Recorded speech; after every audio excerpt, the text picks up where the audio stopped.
เตือนสติหูตันแล้วจะเบิกบานสดชื่น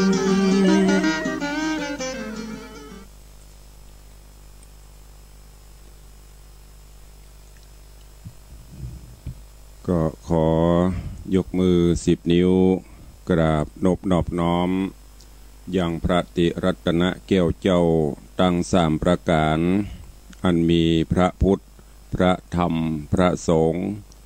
อันเป็นสรณะที่เปิ่งตีเคารพนับถืออันสูงสุดในชีวิตกราบคารวะแดบไตไวสาปารมีธรรมพระมหาเถรานุเถระเจ้าคณะพระสังฆาธิการภิกษุสงฆ์สามเณรจุตนจุองค์โดยความเคารพขอเจริญสุขเจริญปอนปออกไม่ออกศรัทธานบุญตินจองห้องวัดจุหนุ่มเท่าใจยิงก็ขอน้อมต้อนรับทุกท่านเข้าสู่รายการมรดกธรรมกำเมืองต่างสถานีวิทยุกระจายเสียงพระพุทธศาสนาแห่งชาติและสังคมคลื่นเพื่อการศึกษาพระพุทธศาสนาและวัฒนธรรมส่งสัญญาณกระจายเสียงทั้งคลื่นพระพุทธศาสนาและจริยธรรมวันนี้คลื่นวิทยุสีขาวเพื่อเจ้าประชาก็ได้ลิงก์สัญญาณตัวเองซึ่งก็ได้ลิงก์ไปตามสัญญาณสถานีวิทยุต่างๆในเครือข่ายอันประกอบไปด้วยสถานีวิทยุวัดฝ่ายหินสถานีวิทยุวัดหนองกายสถานีวิทยุ CM77 วิทยุอินเทอร์เน็ตล้านนาสถานีวิทยุพระพุทธศาสนาจังหวัดเชียงรายแล้วก็มีสถานีวิทยุในเครือข่ายของวิทยุสีขาวเฮาก็อันประกอบไปด้วยสถานีวิทยุดีเจอ้อยโสปราบลำปางสถานีวิทยุวัดห้วยตองซักอำเภอจอมตองสถานีวิทยุเวียงปะเป้าเรดิโออำเภอเวียงปะเป้าจังหวัดเชียงรายสถานีวิทยุแดนดินถิ่นล้านนาอำเภอสันปะตองสถานีวิทยุมนเสียงธรรมอำเภอแม่แจ่มสถานีวิทยุชุมชนคนเมืองลี้อำเภอลี้จังหวัดลำพูนสถานีวิทยุชุมชนคนนาน้อยจังหวัดน่านสถานีวิทยุเสียงใสเรดิโออำเภอตาวังผาจังหวัดน่านสถานีวิทยุเสียงธรรมจากวัดจันทร์อำเภอกัลยาณิวัฒนาจังหวัดเชียงใหม่สถานีวิทยุน่านฟ้าเรดิโออำเภอเมืองเชียงใหม่สถานีวิทยุวัดศรีปันเงินอำเภอสันปะตองสถานีวิทยุชุมชนคนเหนือเขื่อนอำเภอฮอดและสถานีวิทยุชุมชนคนเมืองลี้กระจายเสียงจากวัดพระธาตุเจ้า5 ดวงอำเภอลี้จังหวัดลำพูนตลอดจนวิทยุชุมชนเสียงต่ำสายห่อกระจายข่าวตามวัดตามวาตามหมู่บ้านต่างๆที่ได้ร่วมกันเผยแพร่นำธรรมคำสอนสู่ญาติโยมสาธุชนในเวลานี้รายการนี้ดำเนินโดยอัตมภาพพระครูวิสิทธิ์ศรีลาภรณ์เจ้าคณะตำบลป่าแดดเจ้าอาวาสวัดวังสิงคำตำบลป่าแดดอำเภอเมืองจังหวัดเชียงใหม่เป็นผู้ดำเนินรายการนำเอาเสียงธรรมะแบบปืนบ้านล้านนารักษาหีดหอยมรดกธรรมกำเมืองมาเทศนาให้กับทุกท่านได้สดับรับฟังกันพร้อมกันนั้นเจริญปอนสาธุชนที่ได้เข้ามาชมมาติดตามต่างเฟซบุ๊กเฟซไลฟ์ต่างสถานีมรดกธรรมก็ต้องกราบขอบพระคุณในเมตตาปรมีของท่านผู้อำนวยการทุกสถานีเจ้าหน้าที่ช่างเทคนิคทุกท่านตัวเนอะวันนี้ต้องขอสู่มาเข้าเวลาเข้าสถานีเข้ารายการอาจจะล่าช้าไปสักหน่อยก็บ่เป็นหยังมาจ้าดีกว่าไม่มาวันนี้ต่าง สถานีเฟซบุ๊กต่างสถานีมรดกธรรมก็กำลังเข้ามาขอกราบถวายการต้อนรับท่านเจ้าอาจารย์ท่านพระประหลัดเลขานุการของหลวงพ่อรองเจ้าคณะอำเภอสระปีเนอะวัดบวกครกเหนือสาธุครับก็ขอรับปอนอันประเสริฐเนอะ ท่านเจ้าอวยพรให้สุขภาพสมบูรณ์แข็งแรงก็เหมือนเดียวกันเนอะขอท่านเจ้าก็ดูแลสุขภาพตัวเองก็วันนี้ก็มาฟังธรรมในเรื่องของสุวรรณพรหมาเนอะพี่น้องต่างคลื่นสีขาวเขาวันนี้ก็สลับซับเปลี่ยนกันพ้องเนาะก็เดียวตังนี้จะจมสุวรรณพรหมาไปถึงไหนแล้วบู๊ก็เดี๋ยวก็สลับไปสลับมามันจะงงอันนี้ก็ฟังเอาไปถ้าใครติดตามเรื่องราวก็ติดตามทาง YouTube ได้เนอะเพราะว่าสามารถที่จะฟังย้อนหลังก็ได้เรื่องราวของสุวรรณพรหมาในตอนที่แล้วหลังจากที่พญาพรหมทัตได้แข่งเล่นหมากสกาแล้วก็ปรากฏว่าป้ายการพญายักษ์เมื่อป้ายการพญายักษ์ก็จำเป็นที่จะต้องทำตามกรรมนัดสัญญากันไว้แล้วยิ่งเป็นกษัตริย์เป็นบอกว่ากษัตริย์ตรัสแล้วไม่คืนคำจะอู้ล้อแหละไปมากันได้ยิ่งเป็นผู้ปกครองสูงสุดจะต้องอู้จ๋ามีสัจจะพญาพรหมทัตก็พอหูว่าการในใดบะแจ้งเนี่ยแล้วก็พญายักษ์ก็กลัวว่าถ้ายังเป็นอย่างนี้พญาพรหมทัตอาจจะบกลัวก็เลยกลับกลายแถลงเปตเป็นยักษ์ตามเดิมจากนั้นก็เริ่มแผ่อิทธิพลได้ละกำนี้พญาพรหมทัตพอหูว่าเป็นยักษ์ซ้ำกลัวใหญ่ก็ต่างพญายักษ์ก็บอกว่าถ้าตั้นฮักนวลสังวนตัวกลัวตายคือไปแปลงตีแปลงกรงไว้หมอกบอเอาคนใส่ได้หมอกฆ่าเข้าได้แล้วก็หื้อจัดคนไปจนกระทั่งปฏิบัติตามกันมาเรียบร้อยคนก็เริ่มจะล่อยหล่อลงไปถึงวันนับอันดับแรกเอานักโทษจากนั้นไปก็เอาผู้เฒ่าผู้แก่เอาคนไร้ศีลได้ทำไปเรื่อยๆใกล้ตัวเก่าเข้ามาติกเนี่ยจะได้ก็เลยเสนาอมาตย์ปกเป่าข่าวสารว่าไผที่ไหนผู้ใดที่มีความวิชาความรู้มีฤทธิ์มีเดชสามารถที่มาปราบปรามยักษ์ตนนี้ได้ก็จะยกบ้านยกเมืองให้ตัวซึ่งทาง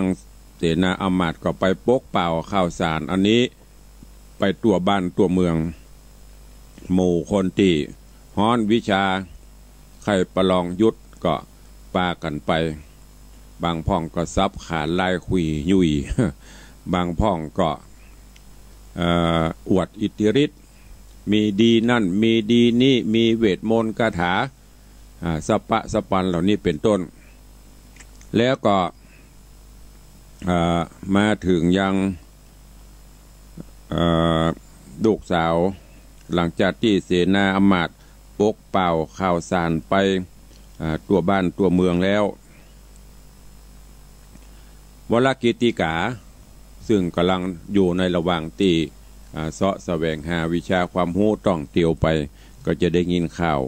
แล้วก็อาจจะเข้ามาฮับอาสาในการปราบปรามยักษ์ตนนี้เรื่องราวของสุวรรณพรหมาจักเป็นจะได้เจิญทุกท่านเนอะติดตามฮับฟังในสุวรรณพรหมาผูกทวนที่8ตอนที่2ณโอกาสบัดนี้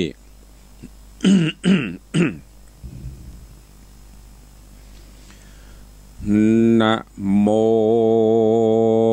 ตัสสะภะคะวะโตอะระหะโตสัมมาสัมพุทธัสสะสาธะโบฟังลาโสตุจันนาสัพปุริสะตังลายตั้งหญิงและชายหนุ่มเฒ่าที่ได้ปากันเหล่าที่ตามทาดาฟังยังรัสธรรมเทศนา สุวรรณพรหมมาลำดับมาเถิงผูกทวนที่8ตอนที่2เนอเจ้าขอเชิญศรัทธาตั้งหลายหนุ่มเท่าจูงตั้งจิตใจเราทำทดาฟังต่อไปไปนานี้และนาที่นั่นการว่าเศษนาปกเป่าคนเท่าเท่ายิงใจต่างใจใหม่เล่าสาวไปตัวดาวปุรีการว่าป่าการเมมาหอดแล้วยังเวียงเกี่ยวห่อใจต่างพลัดกันไปหบภาพกับยักหยาบอาธรรมยักษ์โด่งดำหาวหาดก็กำแข้งฟาดเป็นผีพ้องก็เล่นหนีปิกปอกไว้นาออกขึ้นมาลางโคนนั่นนะขวาดหูบ่อาจสู้ผจญรีบถอยโหนบ่จากลัวยักษ์กราผีภายพองก็ตายมวยมั่งที่หลอคางมีอยู่ก็รีบปะบายนานี้ไปก็มีหันแหละนาที่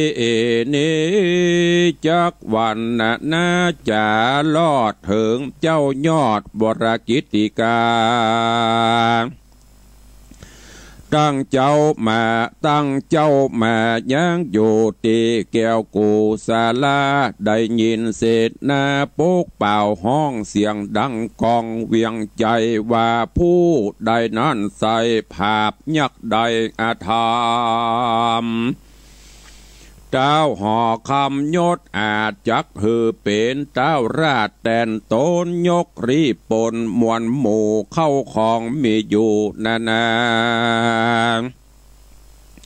ต่างราชธิดาหนอดเนากับลูกเต้าเจ้าบุญเรือง101เมืองจุผู้หือเป็นกู้จาญาและนาตั้งสุตัวที่นาน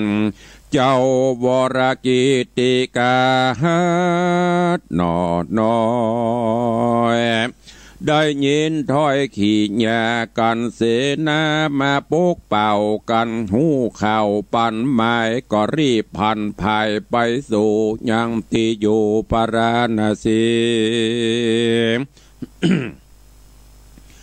แล้วถามเจ้าเมืองมีใหญ่หน่อยว่าอายยักษ์ถอยใจบาปจังกันกาบกินคนมันอยู่โหนบันออกเหนือได้ขอกแดนได้ขอจะใครกล่าวโอฮือข้าหูตามมีเจ้าปุรีหนุ่มเท่ากันเจ้านอนเนาจะถามก็ไขกำงามกล่าวถอยว่าปู่ยักษ์ถอยนันไซจูป่าไม้ดงเรีอยู่ป่าไม้ดงรีโหนวันตกมีข้างขอกมันจักออกจากป่ามากับกว่ากินคนวันละโหนเมื่อเจ้าหิมป่าเศร้าหอพี นอกบุรีเมืองกวางเกิงโยดอ่างเป็นไม้ตัวคำใจหนุ่มน้อยมาเก่าถอยจะถามถึงยักษ์ปุ่มลามปลายเพศโดยเรื่องเหตุใดจาวรกิติกาหนุ่มเนาก็ไขบอกเล่ากำงามว่าข้าใครจำรบภาพกับยักษ์หยาบดงตาลการเจ้าไข่ปันโอกาสก็ย้ายบาดเตียวไปออกเวียงใจบ่จ้าเฉพาะหน้าไปสู่ยังที่อยู่หอผีก็มีหันและนาตาตาดน้อยกาดละนอนใส่คนน้อยใหญ่ปุรียินข่าวมีเล่าโอสาวพับไผ่ดาวปาลา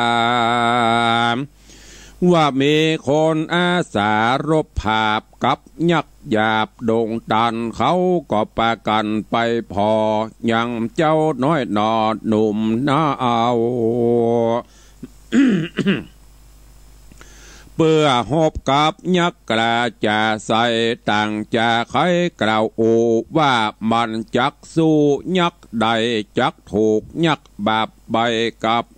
กันกาบกลืนสวาบบัดเดียวแหละนะโกโอยักษ์โคดในกามละนั้นใส่ยักษ์บาปใบดงพรายก็กล้าไกลไต่เต่าจากป่าเศร้าดงหนาเพื่อจักมากราบกว่ากินเจ้าโลกลาจุวันกันว่ามันเตี้ยวไต่ดาลอดไกลหอผีขานิ่งเด ขวาดหูว่าจักมีศัตรูใจกาอยู่ไปนาดีลีมันจริงเอาวิเศษกึ่งกาเกตเตียวตางลอดดงขวางป่าเศร้าส่วนเจ้าหนอดเนาบรกิติกาเล้งหันยักขาบาบใบสูงเปียงไข่ปะสูงเปียงไข่เป้าตาลมันโงนงานห้าวหาดยกย้ายบาดเตียวมาเจ้าบุญนาบ่จา เอาถ้าหนุ่งกล้ายิงไปถ้าโนไว้เข้าสู่ยังยักใหญ่ถ้าโนไว้เข้าใส่ยังยักใหญ่ดงตันยักกลุ่มพันสะดุงสติฟุ้งตกใจรีบฟังเอาวีไวกึ่งกาธนูกว่าหายซอยพดใส่ดอยแตกเจ้าหนอดลาบุญมี ยิงธนูดีแถมโหนยักตามมนบาปกราเอาวีกึ่งแน่ไว้ตันธนูพันแหลกเสียงแตกพระเพียงบ่ลองเจ้าสอบอบรากิติกางืดนำนาแต่ใบว่ายักป่าไม้ดงรีมันมีดีสั่งพ่องเฮาได้ส่องเล็งหานเต้าตัวมันยักษ์เพศมีวีวิเศษเหลือลายธนูบอกกายจิ้มไกลเหตุนั้นใส่ตัวข้าขอบายนาลานีเจ้าปุรีหนุ่มเทาอันกาอยู่เฝ้าเล็งหันเขาป้ากันหน่อยใหญ่ใครหัวใส่สะเศร้าห้องเอิ้นเป่าสัญญาว่าใจนี้หนาอวดกลาโจรว่าจักฆ่ายักตายซ้ำหายกว่ายิงใจหนุ่มเดากวนไปนุ่งผ้าญินางยิงธนูปิงนั้นใส่จักกวนได้เอาเผาไฟ หรือเอาไปตกน้ำหือปูป่าพร่ำนาได้เปิ้งป่ายังจอดหรือเอาตอดตกปานหือเด็กมันได้เล่นยังเข้าเส้นอย่ายำเจ้าบุญนำนอน้อยได้ยินตำก้อยเลือลายยินละอายเปิดหน้าบ่จังว่ากำใดรีบเดียวไว้บ่จาเดียวใบหน้านี่ไปก็มีหันเล่นนาตาโสจิรันโตปสิทธิกะรุนังมหาอิสีมวิโท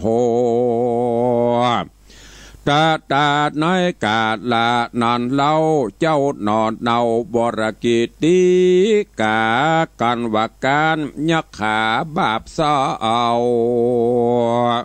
ก็รีบไต่เต้าเตียวไปออกเวียงใจบ่จาจะพ่อแน่ไปสู่ยังที่อยู่ดงเขี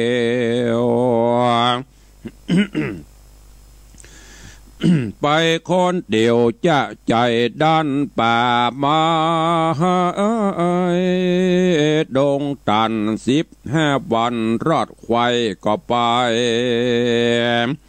ปบจวบใส่ทานน้ำใสยิ่งลำไหลมาจากดอยผาจิ้มกระไอมีต้นไม้หลายลำเจ้าจริงตามน้ำไหลเล็งและไปตามน้ำก็หันใส่ทำคู่หามีหินผาห้อยย้อยไม่เป็นถอยเลี้ยงรายออกดอกลายเหลือแลกลิ่นหอมแผ่เอาใจ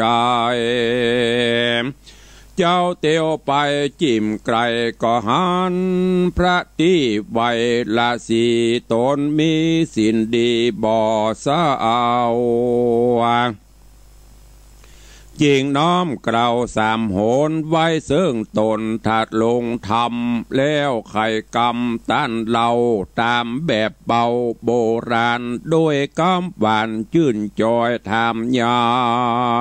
งเจ้ายอดซอยละสีว่ากาจีนุโพโตอัตนามายังดังนี้เป็นเก้าว่าคาเดป้อเจ้าระสี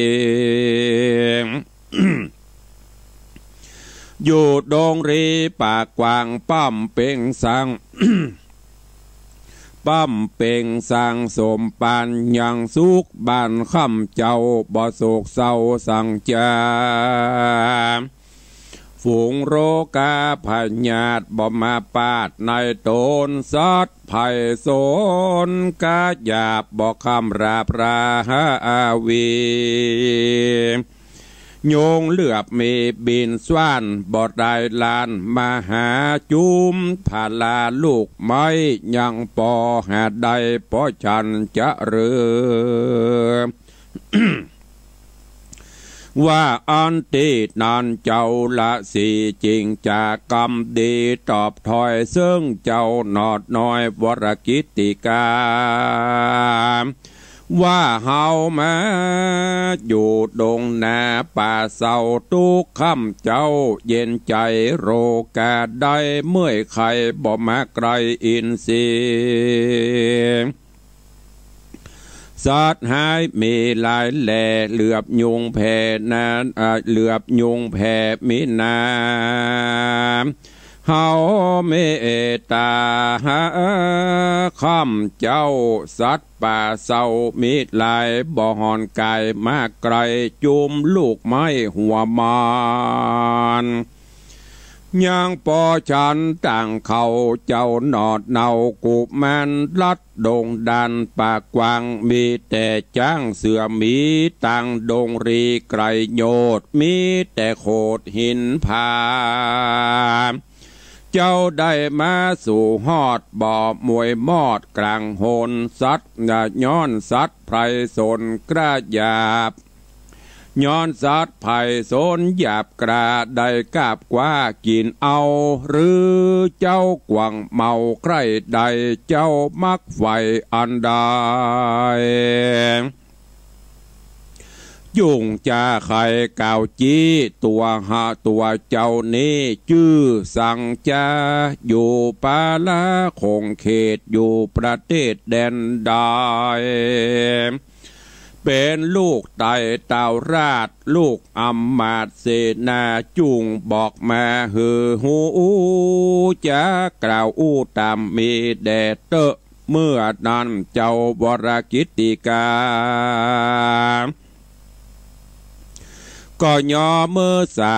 ก้มกล่าวเล่าแต่เก่าสูดปลายเจ้าสินลายผู้เท่าฟังเจ้าหนอดเนาไข่การมีใจบ้านจื่นจอยจริงกล่าวถอยกำงามบาดูราใจลามหนุ่มเนาเจ้าบอดหาไปไหนจุงอดใจอยู่สางที่ทำกวางโด่งดำปั๊มเป่งทำจะใจเพื่อเหือใดสุขีปาลเม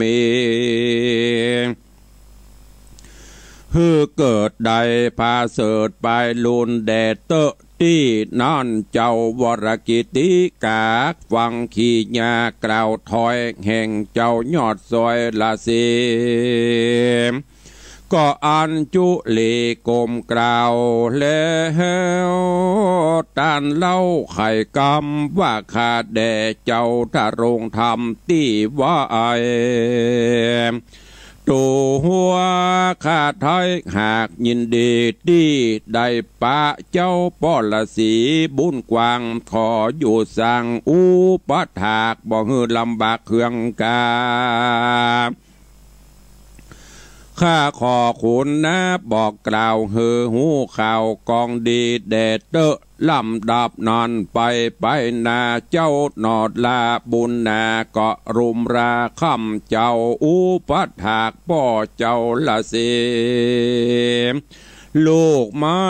มีหลายหลากตั้งหัวจวกหัวมันตั้งน้ำชันน้ำใจหามาไว้จุประการ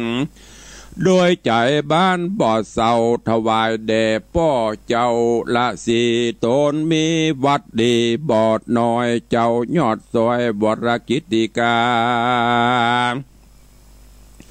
อยู่ดงหน้าป่าไม้นับอ่านได้ปีปลายก็มีใจภายบอดแล้วยังเวียงแก้วปุรีเกิดถึงวิเศษที่ยักเพศผู้บาปอันตนไปผาป้ายการธนูก็ยานบ่ลอบ่อาจตอบมันใดเจ้าหนอไทยอาวรใครเตียวจอนปีกปอกไว้แน่ออกสู่คูหาสู่ปาลาเตตองโค้งเขตห้องเปียงใจเพื่อจักไปรบภาพกับยักษ์หยาบดงตันกึดหลายวันคำเจ้ายินโศกเศร้ามองผ่านจิงไปนะมันสาการขับใบตนต้านไทยละสีก็มีหันและนานิติตังขีญาสังวันนาวิเศษจะห้องเหตุสุวรรณพรหมมาผูกทวนที่8จะโกดแขวดเป็นตราป่าห้างเมื่อเจ้าวรกิติกาหนุ่มน่าเอาใครปอกเต้าเขินเมืองย้อนใจเครื่องบอดแล้วยังวิเกียววิเศษตียักเพศดงพรายอันตัวได้ไปรบภาพการยักหยาบขึ้นมาจริงไปอำลาบอกเล่าซึ่งต้านเจ้าปอละสีจักหายดีสันใดก้อยอดฟังไปผูกนาและนานิธิตังสีญาอันเตสนา ยังสุวรรณะพรหมมาผูกทวนที่8ก็บังกรมสมเร็จสเดช ก็วันนี้ก็ฟังกันจบไปในเรื่องของสุวรรณพรหมมาผูกทวนที่8จบปะลิปุ่นนังไปข้างแถมไล่ผูกอยู่เนอะเขาทำเรื่องนี้ยาวอะละก็อดฟังไปตอนนี้กำลังมาถึงหลังจากที่วรกิตติกา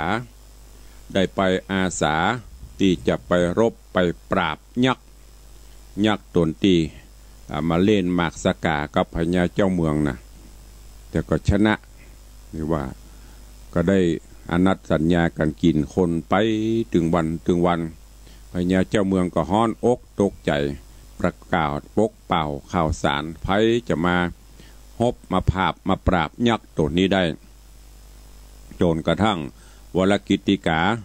ไปพักยางจอดที่ศาลานอกเมืองได้ยินเปิ้นปกเป่าข่าวสารก็ใครไปช่วยบ้านช่วยเมืองใครไปประลองตัวเปิ้นก็เลยไปแต่ปรากฏว่าเปิ้นห้องอะไรวิชา ยังบัดเต็มตี้เตื้อไปพบไปภาพไปเอาธนูไปยิงเอายักษ์เอาวีปัดดอกแรกไม่เป็นไรกูเตื้อธนูเฮานี่บ่เคยพลาดจัดการอย่างได้ทุกอย่างโหนนี้มันเป็นจะได้เหี้ยอย่างฮื้อยักษ์บ่ได้ยักษ์นี่มันมีอะไรอย่างจ๊ะก็เลยสังเกตสังกาพอปรากฏว่าหันว่ายักษ์มีวีวิเศษปัดหรือพัดยิงไปพิ้วยักษ์เอาวีปัดปิวประตกโบนี่อย่างบริสักอย่างก็เลยลวดถอยก่อนถอยไปตั้งหลักไปเสาะไปฝนวิชาพญาปัญญาคือมันแล่มเลี่ยมมันเสียวจะแต่ก่อนก้อยมาอันเนี้ยญาติโยมทั้งหลายเมื่อรู้ว่าทำไม่ได้เนี่ยบ่ได้จะไปฝืนบอกว่าจะเนี่ยการเนี่ยงานอะไรถ้าเราฝืนไปเดี๋ยวจะเจ็บวรกิติกาก็เลยถอยให้ก่อนช้าๆได้พระเล่มงามอันไหนที่เราบ่หูก็จะไปอวดหูบรรลวกก็จะไปอวดลวกอย่างพ้นว่าพอเปิ่นเนี่ยเปิ่นศึกษาฝนพญาปัญญาเขาก่อนวรกิติกาบกองไปการจะบ้านจะเมืองก่อนซบประมาทนึกว่าจะกิ่งจะคล้องจะเขี้ยวแตะที่ไหนได้การยักกูว่าเอาธนูไปคว้างเห็นปะเอาไปโจ่งลงน้ำป่ายังจะได้อยู่นี่ก็มันก็เอาเผาเห็นปะความโคนมันโคตรเนาะโคตรมาละว่าไปสปะแต่วรกิติกาบเดือดร้อนว่าได้ว่าแย่จังเขาเตอะอย่างที่ลุงได้บอกไปนะว่าดีจังเตอะว่าเสอะจังเขาขันแนมใจเฮาสินทำบเดือดร้อนก็เลยถอยก่อนไปตั้งหลักก่อนเดินตางเข้าป่าผ่านป่าเขาลำเนาภัยแม่น้ำลำธารโจรไปปบไปปะใส่อาสลมปฤาษีแหมองค์หนึ่งแหมตนหนึ่งปฤาษีก็นั่งปฏิบัติประพฤติวัดปฏิบัติธรรมเมื่อวรกิติกาไปถึงก็ไปกราบนอบน้อมสักการะแล้วก็สอบถามความเป็นอยู่ของปฤาษี ก็อธิบายอู้จ่าให้ฟังแล้วก็ถามวรกิติกาว่าท่านเป็นไผลูกที่ไหนไปจะได้มาจะได้ อู้ปฤาษีก็ต่างคนก็ต่างถูกลงโป่งป้องกันก็อยู่อุปถัมภ์ปฤาษีก็ถ่ายทอดวิชาความรู้ต่างๆฮื้อจนกระทั่งปีปลายย้อนนึกถึงยักษ์ตัวเนี้ยมันยังฝังใจอยู่มันมีดีมีวีวิเศษเขาเจ้าอย่างไปปราบไปแก้มัน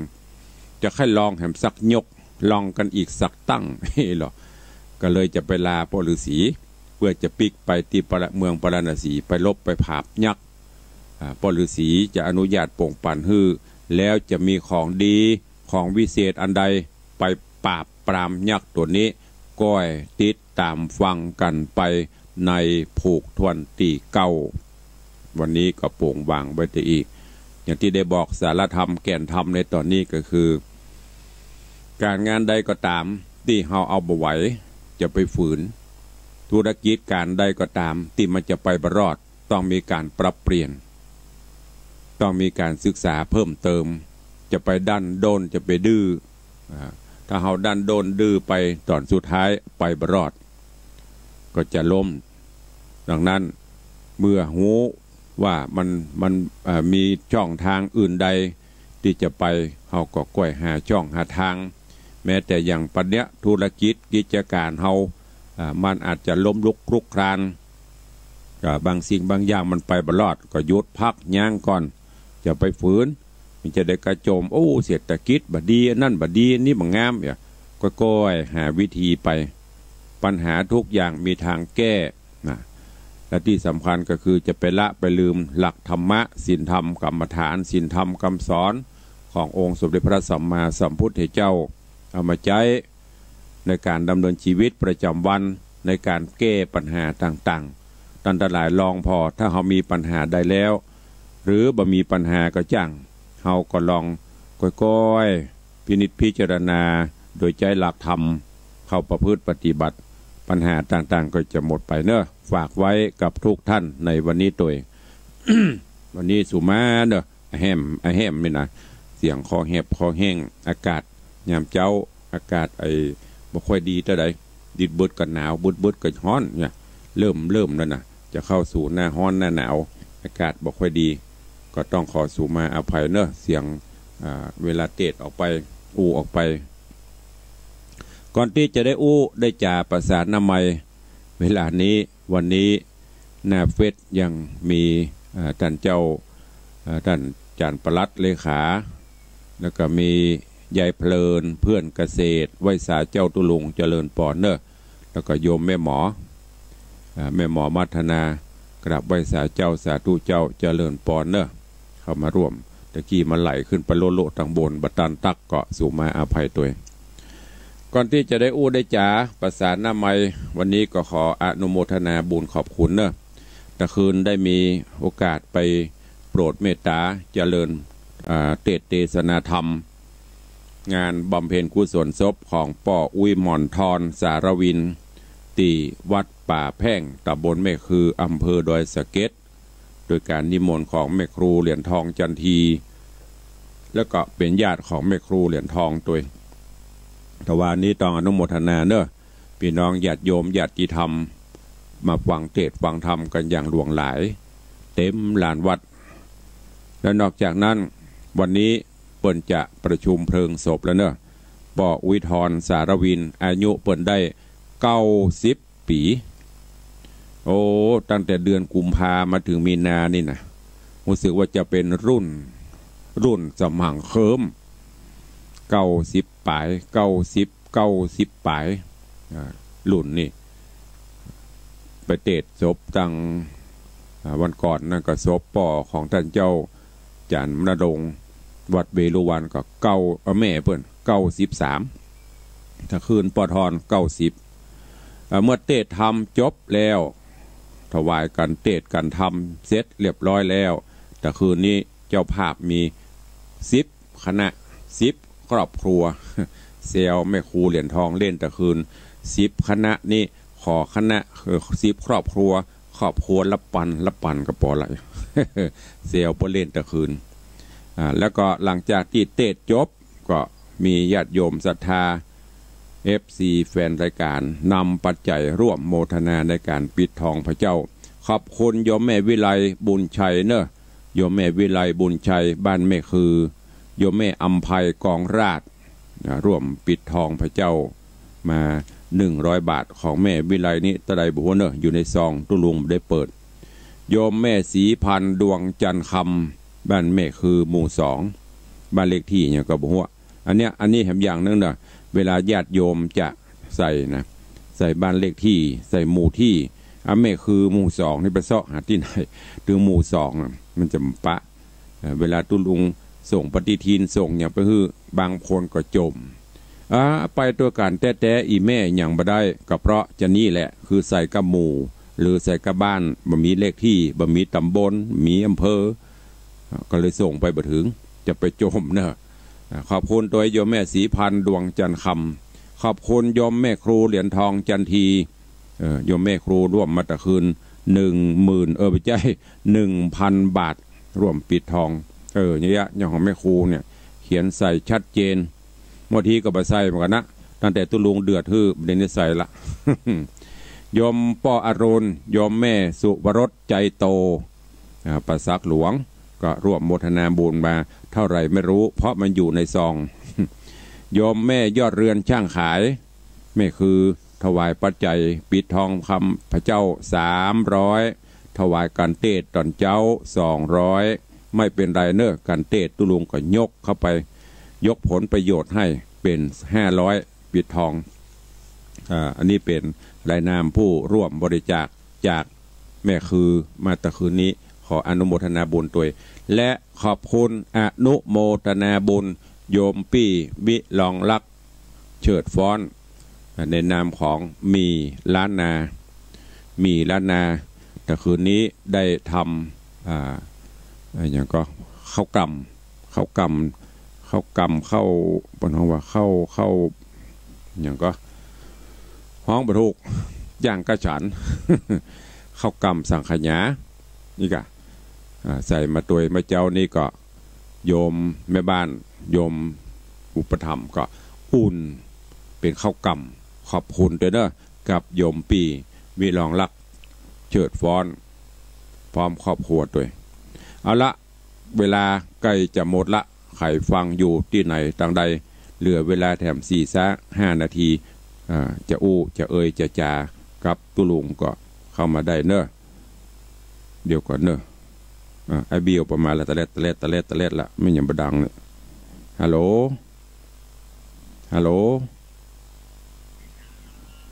ว่าสาธุอนุโมทนาเนอสาธุสายแรกมาจากไอเบียวเอาสายต่อไปสายที่2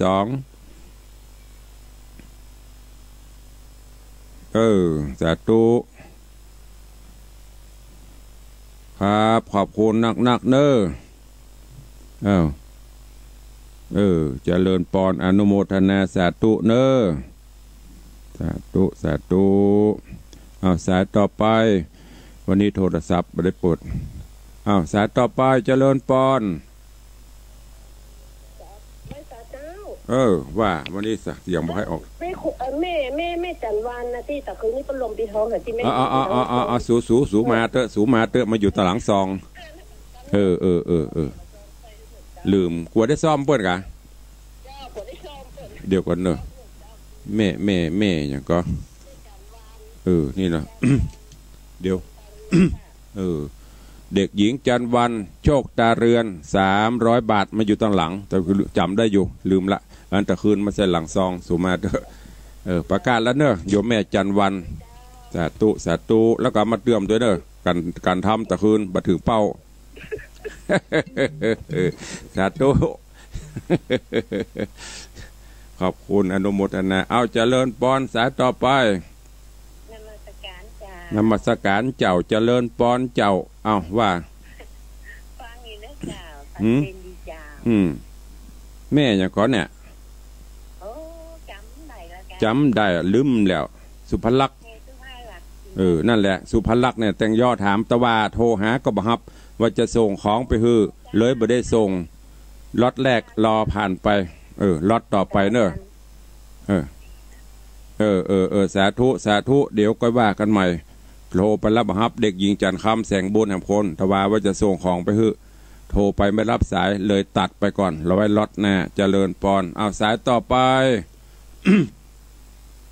ทว่าโทรพอดีเปิ้นสั่งของบูชาพระจะส่งพระไปโทรติดต่อไม่ได้ก็เลยตัดล็อตไปก่อนจ้าสายต่อไปขจายเวลาจะหมดแล้วมีแฮมก็ใครจะอู้จะจ่าตัววันนี้รู้สึกว่าแต่ว่านี่มันตั้งบลูทูธบลูเทสอย่างบ่ฮู้ เสียงมันเลยบ่ค่อยชัดบ่ค่อยดัง0817836540มันต้องบอกเจือนะโทรเบอร์นี่เปิ้นตึงหูหรออันที่จะบ่ฮู้ก็อีก0817836540เจริญปอน ว่าจะได้เจ้าเห็นกำลังใจเน้อเจ้าฟังเน้อแต่ทุลุงพองมาแล้วเจ้าสาธุอนุโมทนาเน้อ บุญรักษาสาธุสายต่อไปตั้งเล่งปัจจัยอย่างพอไม่ได้หลายสายก่อนวันนี้คลื่นวิทยุสีขาวในเมตตาของท่านเจ้าจารย์พระครูพิวัฒนวิกรมและท่านผู้อำนวยการสถานีต่างๆที่กระดาวนามาก็ได้เลี้ยงสัญญาณตัวเจริญปอนจากวัดหนองกายครับลุงครับผมครับว่าได้หนองกายนะว่าจะได้ฟังอยู่ครับชัดเจนดีครับเนาะสาธุอนุโมทนาสายต่อไปเจริญปอนกราบนมัสการครับครับจากไหนเอ่ยจากเลยหล่อครับผมผู้พิการทางสายตาคนเดิมเนาะมันใช่ครับใจสุมาเสียงเหมือนสุมาแต่เนี่ยผาดสุมาตัวแอบสอบป้องกันภัยได้หรอครับผมมันจะมีแหมโคนไอ้ก็นับปกกับผู้พิการทางสายตาบนจังโถเสียงเหมือนน่ะสุมาเด้ออันนั้นเดียวครับ ไอเบี้ยวมคนอันนี้จะพูดทำคนแฟนคลับตุลุงจะฮะอ๋อมันหน่อยหน่อยครับนั่นน่ะเสียงเหมือนกันน่ะเสียงชัดเจนดีเนาะครับชัดเจนดีครับแต่ที่ฟังอย่างก็เข้าท่าดินแต่แล้วครับแต่ทำก็เข้าท่ากับตุลุงเตี้ยทำบ่เข้าท่าได้ใหญ่ปะทอกสุดยอดกับตุลุงบัเต้อันนี้ครับคติธรรมมันคติธรรมนะครับนึกว่าตุลุงเตี้ยทำมันสุดยอดดิคติธรรมมันมันมีหลายพวกก็เดี๋ยวก็ติดตามฟังทาง YouTube ก็ได้เด้อสาธุอนุโมทนาจากโดยรอสาธุโอ้เนี่ยมันจะตักคนผิดมาถูกมีโยมตามโดยรอเนี่ยเพื่อจะเสียงเหมือนเพื่อจำพจน์มเหกรรมกู้ไอเบลสายต่อไปเหลือเวลาอีก2 นาทีสุดท้าย0817836540ใครจะร่วมบุญปิดทองพระเจ้าตันใจกับตุลุงเนอะตอนนี้ยังขาดงบประมาณอีก 2-3 แสนอยู่ ถึงหมดจะใช้ประมาณ4 แสนปลายตอนนี้กำลังได้รับเมตตาจากโยมพี่ไอธนวัฒน์โยมปีทัดพิชาสุสิงคำเป็นเก้าเป็นตื่นมาฮื้อ100,000 บาทแล้วตอนนี้สายท่านทำก็เริ่มทยอยกันมา คนละ